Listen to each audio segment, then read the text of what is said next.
Okay, तो हम एक कॉन्सेप्ट करने जा रहे हैं किसका, S C M P S C M N S C M P S C M P E का एक कॉन्सेप्ट करने जा रहे हैं। ठीक है, ये क्या है, कॉस्ट इन डिफरेंस पॉइंट। मतलब क्या मतलब कॉस्ट इन डिफरेंस पॉइंट का क्या मतलब है, कॉस्ट ब्रेक इवन पॉइंट। अच्छा, यहाँ ये लेवल ऑफ प्रोडक्शन, ये वो लेवल ऑफ प्रोडक्शन है जहाँ पे टोटल प्रोडक्शन की cost under labour intensive and capital incentive method are same. मतलब कि ये वो प्रोडक्शन का लेवल है जहाँ पे आप लेबर से चाहे प्रोडक्शन कर रहे हो या मशीन से प्रोडक्शन कर रहे हो, जहाँ पे कॉस्ट सेम रहती है, मतलब कि सेम आ जाती है। ऐसा कोई लेवल आता है कि वहाँ पे दोनों की कॉस्ट सेम आती है। Production total production cost under labour, this help, ये क्या करता है, हेल्प करता है हमें डिसाइड करना में ये कौन सा मेथड यूज़ करें, कि लेबर इंटेंसिव यूज़ करें या कैपिटल इंसेंटिव। तो जो टोटल कॉस्ट आता है, एक method is kept equal to the total cost under second method. हमारी जो एक मेथड की कॉस्ट आती है लेबर वाली की कॉस्ट, हम दूसरी की इक्वल रख देंगे, जिससे हमारा आ जाएगा कि भैया कितने यूनिट्स पे ब्रेक इवन आएगा। Example, total cost of first method, total cost of second method, fixed cost 1 plus variable cost into में units और fixed cost 2 plus variable cost into में प्रोड्यूस यूनिट, ऐसे निकाला जाता है। यूनिट ऑफ प्रोड्यूस्ड, कितने हमें यूनिट प्रोड्यूस करने, fix cost minus fix cost 1, variable cost minus variable cost 2। Okay, समझ में आया क्या। हाँ देखो, अगर आपको क्या करना है, लॉस इंडिफरेंस पॉइंट निकालना है प्रोडक्शन का इंडिफरेंस पॉइंट निकालना है, तो पहले आप एक यूनिट बनाओ। आपने एक यूनिट बनाई, अब मेरे को मैं लेबर वाला इंस्टेंट मशीन वाला भी इंस्टेंट को यूज़ कर रहा हूँ, तो मैं देखूँगा कौन से लेवल ऑफ प्रोडक्शन पे मेरी कॉस्ट सेम आएगी, मेरी कॉस्ट सेम आएगी। ठीक है, तो मैंने क्या करा, यूनिट्स इक्वल टू कर दी मैंने, फिक्स कॉस्ट ऊपर की माइनस ये, दोनों को फिक्स कॉस्ट का डिफरेंस ले लिया और दोनों के किसका वेरिएबल कॉस्ट का डिफरेंस ले लिया। तो यहाँ पे आ जाएगी break even point, difference in fix cost difference in variable cost under labour intensive method. अगर फिक्स कॉस्ट कम है, under labour intensive method more variable cost per unit, low fix cost. Labour intensive method में क्या होगा, variable cost ज़्यादा आएगी क्योंकि वो पैसे लेते हैं, हाथ से काम करते तो ज़्यादा कॉस्ट लेंगे, लो फिक्स कॉस्ट आएगी। But under capital incentive method में वेरिएबल कॉस्ट कम आएगी बट हाई फिक्स कॉस्ट का ज़्यादा आएगी क्योंकि डेप्रिसिएशन लगेगा आपका ज़्यादा। Decision about the selection of production method, कौन से मेथड को हम सेलेक्ट करें। अगर actual production is equal to cost of BEP, then any method can be selected. Actual production is equal to, अगर हमारी एक्चुअल प्रोडक्शन कितनी है, ब्रेक इवन पॉइंट के बराबर है, तो आप कोई सा ही मेथड ले लो यार, क्या फ़र्क पड़ता है, कॉस्ट तो उतनी आ रही है।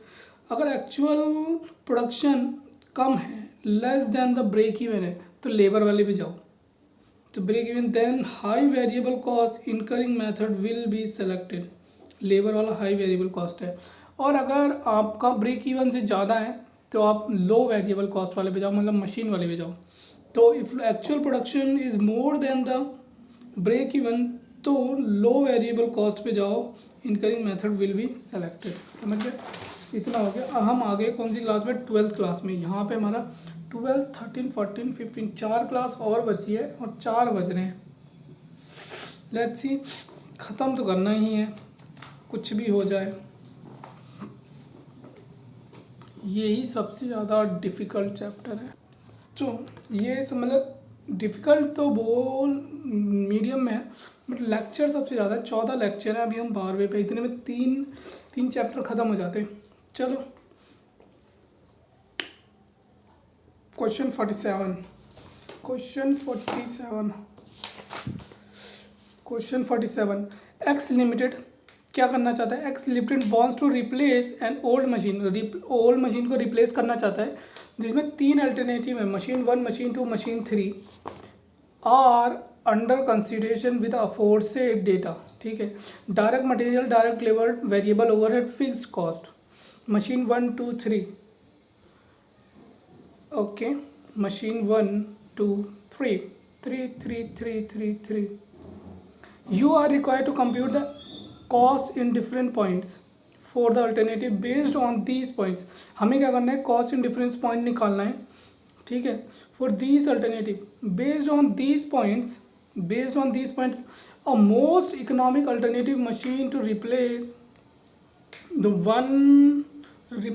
old one when expected level of annual production is 1200 unit. Expected level of annual production is 1200 unit. हमारी कितनी 1200 यूनिट हमें प्रोड्यूस करने हैं. तो अब मुझे इंडिफरेंस निकालना है.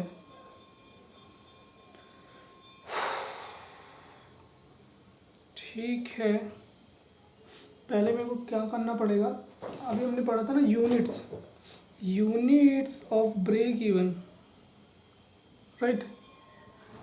Suggest economic expected level of annual production, unit of break even क्या होता है, fix cost 1 minus fix cost 2 upon में variable cost 1 minus variable cost 2. तो मशीन 1 को पहले M2 से करो, फिर M1 को M3 से करो, फिर क्या बचेगा, M2 को M3 से करो. कुछ बताओ, M3 का M1 से भी हो गया, M2 से हो गया, M2 का, ठीक है. तो पहले करते हैं M1 और M2, M1 एंड M2 करते हैं. M1 की फिक्स कॉस्ट है 2.5 लाख माइनस 1.5 लाख, ठीक है. इसकी वेरिएबल कॉस्ट है इसको, ओके. तो ये क्वेश्चन बड़ा सिंपल था. हमें जैसे फॉर्मूला पढ़ा था अभी कि अगर जहाँ पे वेरिएबल कॉस्ट ज़्यादा आ रही है वहाँ पे तुम कम यूनिट बनाओ, और जहाँ पे वेरिएबल कॉस्ट कम आ रही है वहाँ पे तुम ज़्यादा यूनिट्स बना सकते हो. तो ऐसे ही सारे डिसीजन लेने थे. हमें 1200 यूनिट्स बनानी थी. हमने तीनों मशीन को कंपेयर करा, वन को 2 से, 1 को 3 से और 2 को 3 से. तो यहाँ से हमने सारी यूनिट्स, एक में 1000 आई, एक में 400 आई, एक में 600 आई. तो 400 यूनिट से कम बनानी है तो हमने हाई वेरिएबल कॉस्ट वाला सेलेक्ट कर लिया. 400 यूनिट से ज़्यादा बनानी है तो हमने लो वेरिएबल कॉस्ट वाला सेलेक्ट कर लिया. 600 यूनिट से ज़्यादा बनानी है तो लो वेरिएबल कॉस्ट वाला सेलेक्ट कर लिया. 600 यूनिट से कम बनानी थी लो हाई वेरिएबल वाला कॉस्ट सेलेक्ट कर लिया. 1000 से ज़्यादा बनानी थी लो वेरिएबल वाला, और 1000 से कम बनानी है तो हमने हाई वेरिएबल कॉस्ट वाला सेलेक्ट कर लिया. तो हमें 1200 यूनिट बनानी थी, हमने हाई वाला सेलेक्ट किया. तो M1 मशीन आई हमारी सबसे लो कॉस्ट की, क्योंकि यहाँ पे 1000 है, यहाँ पे और यहाँ पे 100 रुपये वेरिएबल कॉस्ट है, यहाँ पे 200 रुपये और यहाँ पे 400 रुपये है. तो आप समझ ही सकते हो कहाँ पे क्या आ जाएगा. तो यहाँ पे ये क्वेश्चन हमारा सॉल्व होता है. नेक्स्ट कॉन्सेप्ट है cost volume profit analysis in service sector. भाई साहब, सर्विस सेक्टर में कॉस्ट वॉल्यूम प्रॉफिट एनालिसिस, मुझे नहीं पता, कुछ भी हो. क्वेश्चन दिखाओ 50. क्वेश्चन 50 है, पेज नंबर है 6.30.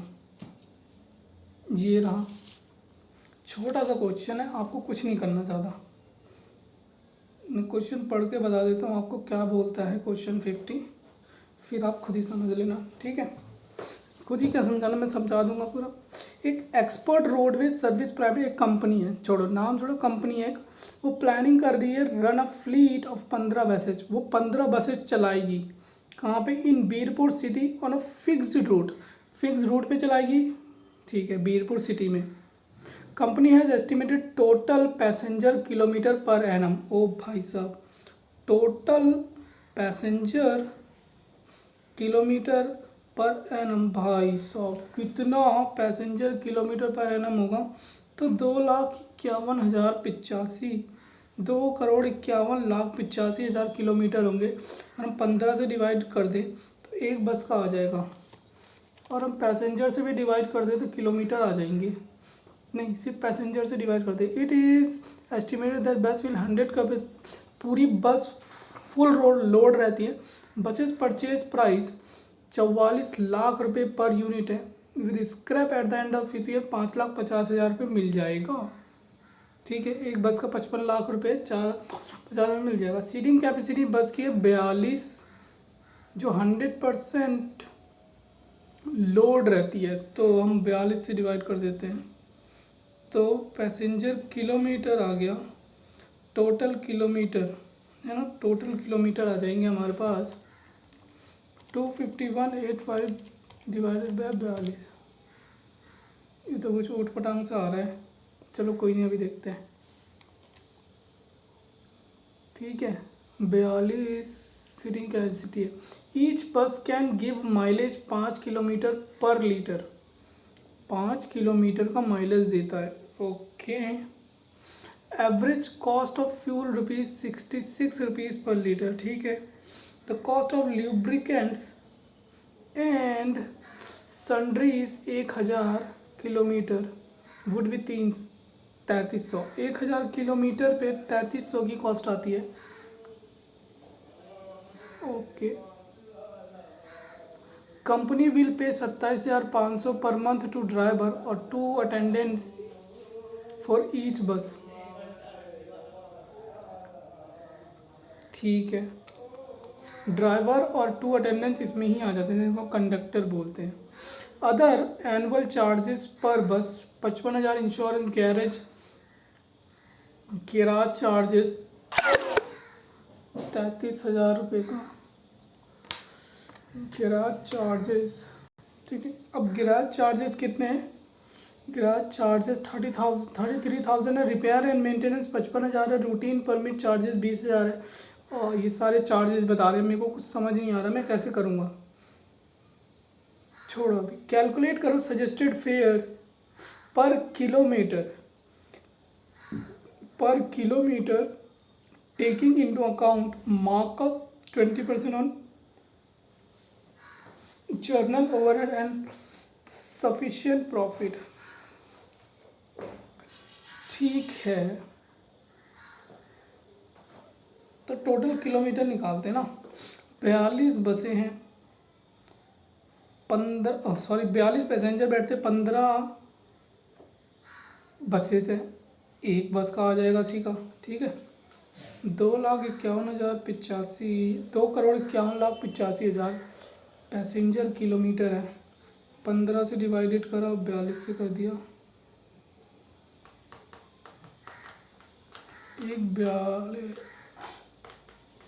15 से मैं डिवाइड करूँगा, एक बस का आ जाएगा 2,51,85,000 डिवाइड बाई 15, तो मेरे 16,79,000 पैसेंजर किलोमीटर एक बस का है, पैसेंजर किलोमीटर एक बस का है। अब मैं यही पैसेंजर को मार दूँ डिवाइड,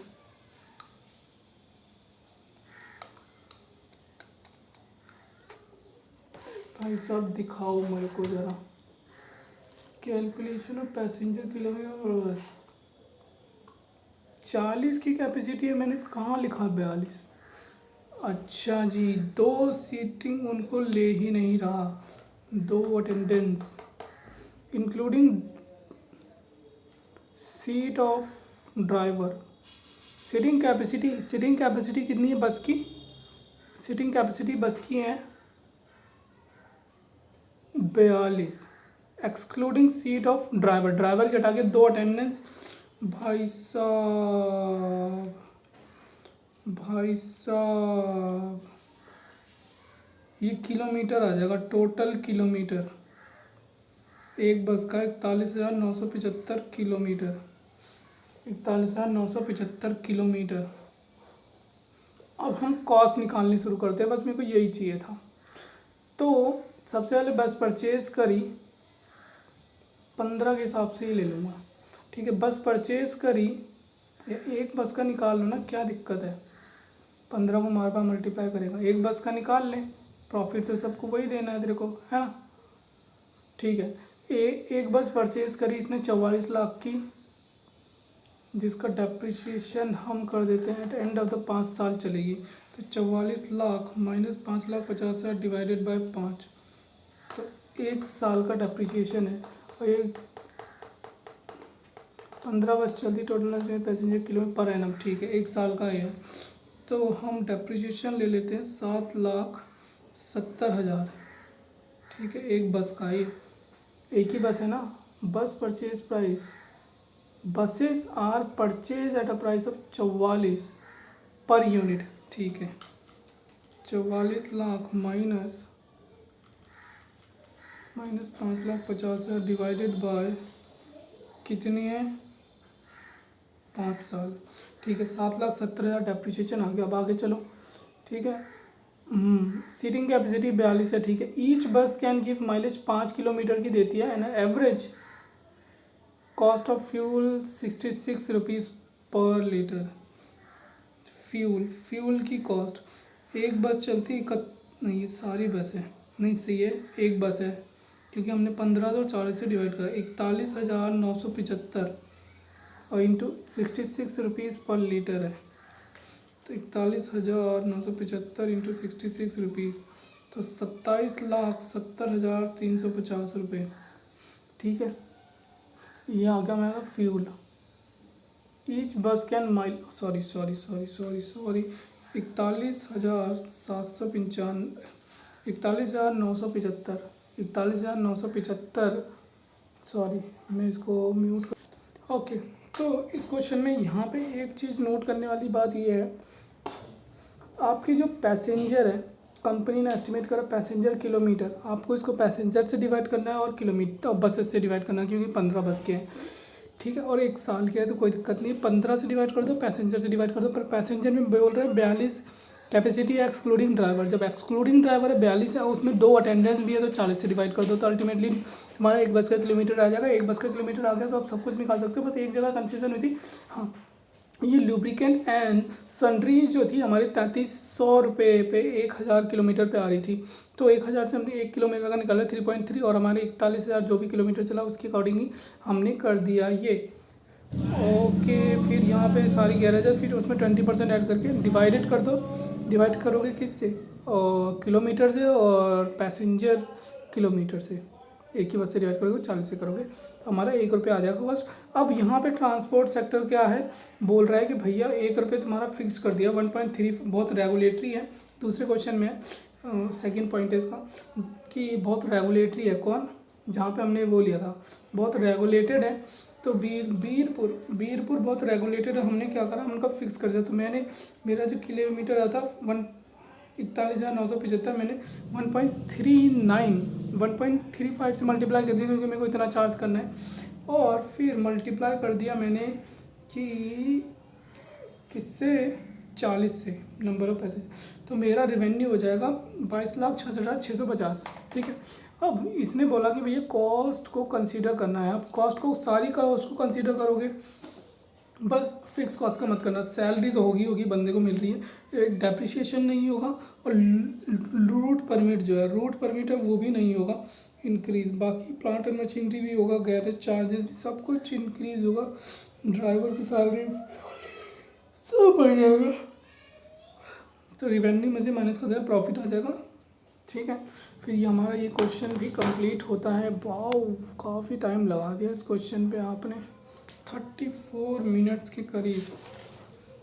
कोई नहीं, पॉइंट्स टू रिमेंबर करने के लिए, depreciation fix salary is fixed for 1 year but bound to increase next year due to inflation.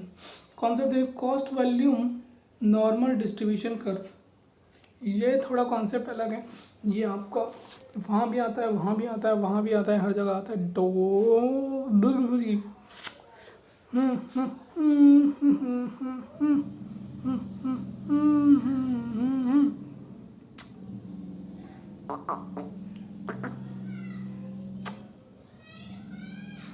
ठीक है, अब ये क्या, cost volume using normal distribution curve, हम नॉर्मल डिस्ट्रीब्यूशन कर्व को यूज़ करके कॉस्ट वॉल्यूम निकालेंगे।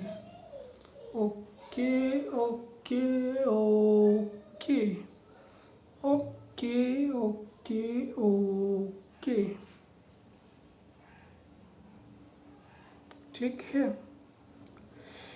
तो नॉर्मल डिस्ट्रीब्यूशन कर्व क्या होता है, एक प्रोबेबिलिटी टेबल होता है, जो हेल्प करता है हमें कैलकुलेटिंग करने में चेंजेस इन परसेंटेज, ये हमें हेल्प करता है कि भैया कितना चेंज हुआ परसेंटेज में। Normal distribution curve, they are 2 type का, negative Z value, positive Z value. Using negative normal distribution curve a company calculate profitability, probability क्या करती है कंपनी, कैलकुलेट करती है probability of coming desire profit, then company compare करती है more and more more and more alternative marketing and product improvement plan to earn the desired profit. Okay, desire profit earn करने के लिए मोर and मोर ये करता है।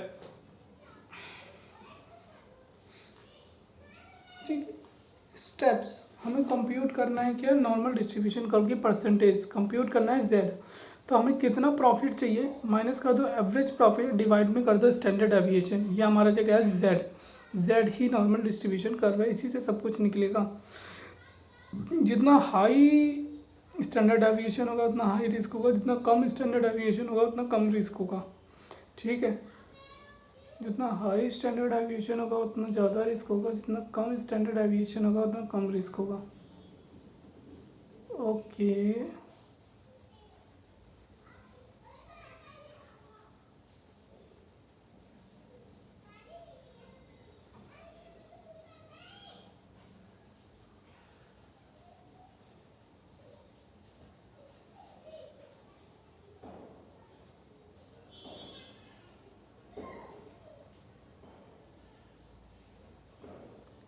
ठीक है।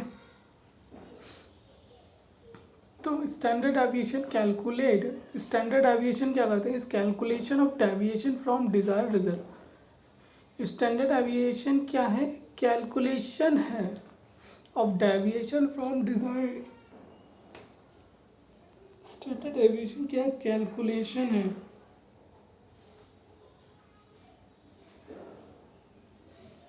स्टैंडर्ड एविएशन क्या है, कैलकुलेशन है डिजायर्ड रिजल्ट का।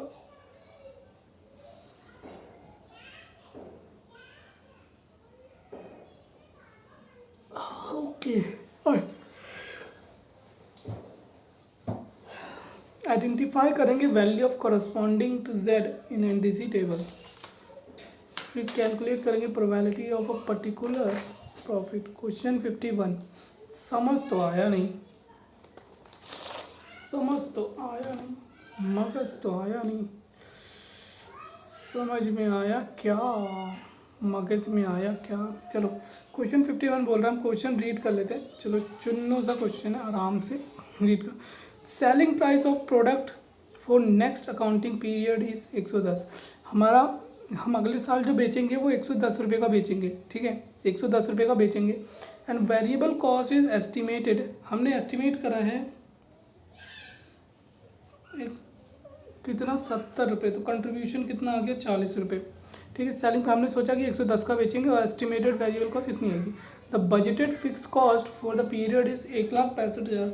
ये भी बजटेड है, बजटेड फिक्स कॉस्ट 1,73,000, 1,63,500 की है कॉस्ट। ठीक है, estimated sales for the period are 5,000 unit.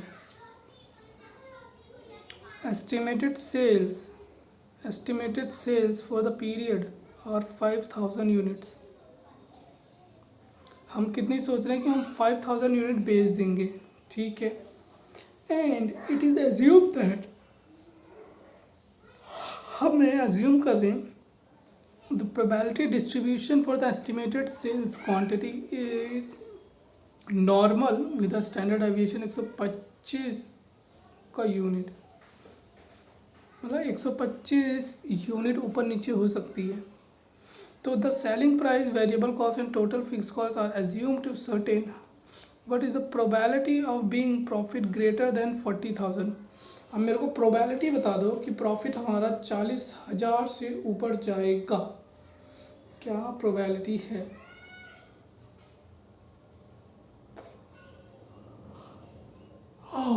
ये क्वेश्चन तो बढ़िया है। तो भैया नींद की बारी है।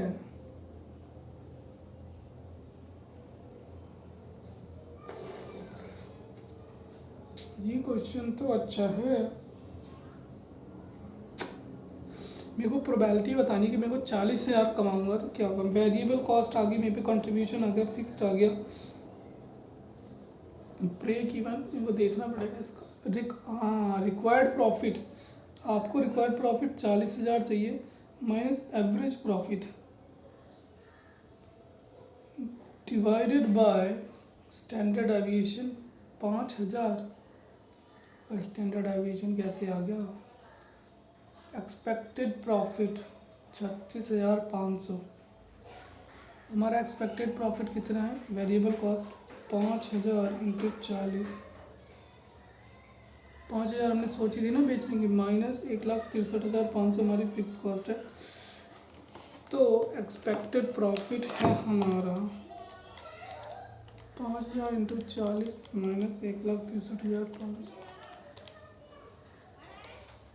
36,500।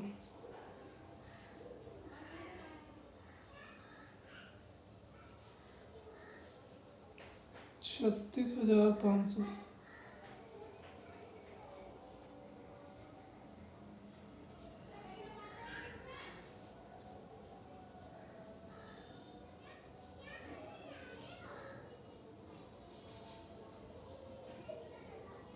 ठीक है, 36,500 होगा हमारा एक्सपेक्टेड प्रॉफिट। तो एक्सपेक्टेड प्रॉफिट हमारा एवरेज प्रॉफिट ही है। Oh my God. अब हम स्टैंडर्ड एविएशन 5,000 इंटू 140 रुपये, तो 125 का हमारा स्टैंडर्ड एविएशन है ना। 125 इंटू 40 रुपये, 125 को 2 से करेंगे 250, 250 को 2 से करेंगे तो 5,000। तो ये हमारा 5,000 आ गया। मेरे को रटना ही पड़ेगा, मेरे को तो एग्जाम समझ ही नहीं आ रहा। 70% बता रहे हैं, ये मेरी प्रोबेबिलिटी है 0.7। अच्छा 0.7 है, 0.7 है, तो 0.7 में देखूंगा। अगर मेरे को जो टेबल दिया होगा तो मैं उसी में से माइनस कर दूंगा, तो प्रोबेबिलिटी आ जाएगी मेरी फ्रॉम पॉजिटिव टेबल 75.80, तो 100 माइनस 75.8 तो 24.2%। ये हमने z निकाला है, z। ओके, तो मैं यहाँ पे एक्सप्लेन करता हूँ, मेरे को इतना लंबा खींचना नहीं था। अब मैं एक्सप्लेन करता हूँ यहाँ पे हुआ क्या। यहाँ पे हमने सोचा कि हम 5,000 यूनिट बेचेंगे। 5,000 यूनिट बेचेंगे, जो जितनी का भी होगा हमारा कंट्रीब्यूशन आएगा 40 का। ठीक है, फिर हमारी फिक्स कॉस्ट इतनी थी 1,63,500। ठीक है, फिर हमने कहा कि हमारा जो स्टैंडर्ड एविएशन होगा वो 125 यूनिट्स का होगा। ओके, और क्या था? और कुछ भी नहीं था इसमें। ठीक है, तो हमें z निकालने के लिए क्या चाहिए, और हमें प्रॉफिट 40,000 कमाना है। क्या प्रोबेबिलिटी होगी कि हम 40,000 प्रॉफिट कमाएंगे? तो हमें 40,000 कमाना है, तो माइनस कर देंगे हम एवरेज प्रॉफिट। अब एवरेज प्रॉफिट क्या है? जो हमने एस्टिमेट करेंगे, जो हमारा एस्टिमेटेड प्रॉफिट होगा वही हमारा एवरेज प्रॉफिट होगा। तो 40,000 माइनस करके 40,000 माइनस एवरेज प्रॉफिट कर देंगे, डिवाइड कर देंगे हम किससे? स्टैंडर्ड एविएशन से। स्टैंडर्ड एविएशन से कैसे? स्टैंडर्ड एविएशन से इसलिए करेंगे क्योंकि ये क्वेश्चन में फॉर्मूले में है ही। और स्टैंडर्ड एविएशन आएगा कैसे?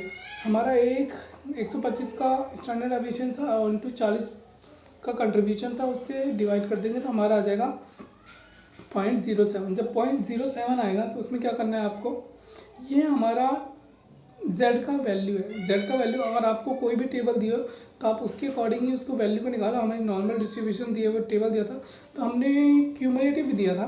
तो क्या करा हमने 100 में से माइनस कर दिया 0.7 नहीं, अब जो आई z की वैल्यू 0.7 की वैल्यू आई 75.80 उसकी वैल्यू दी हुई थी हमें क्यूमुलेटिव टेबल में। हमने 1 से माइनस कर दिया तो हमारी वैल्यू परसेंटेज आ गया कि कितना परसेंटेज होगा 40,000 प्रॉफिट कमाने का। 24% है बस। भाई साहब देख रहे हो, यहाँ पे हमारा क्वेश्चन होता है ख़त्म। 51 क्वेश्चन ख़त्म हुआ। अब नेक्स्ट क्वेश्चन 13th लेक्चर पे आ गए। Wow wow wow wow wow wow. Use of qualitative technique. 13 lecture पे use of qualitative technique in decision making. Learning curve तो आता ही है ना थोड़ा बहुत आपको? हाँ थोड़ा बहुत तो आता है। लेट्स राइट, सीधा क्वेश्चन पे जम करते हैं। ये छोड़ो, मुझे ना बताओ, मुझे ना बताओ, मुझे ना बताओ, मुझे ना बताओ, मुझे ना बताओ, मुझे ना बताओ। क्वेश्चन 62 दिखाओ। Question 62 page number 6.35।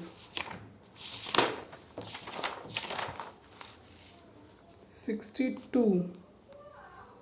Are you kidding me? 62 ही है। Okay okay okay okay okay.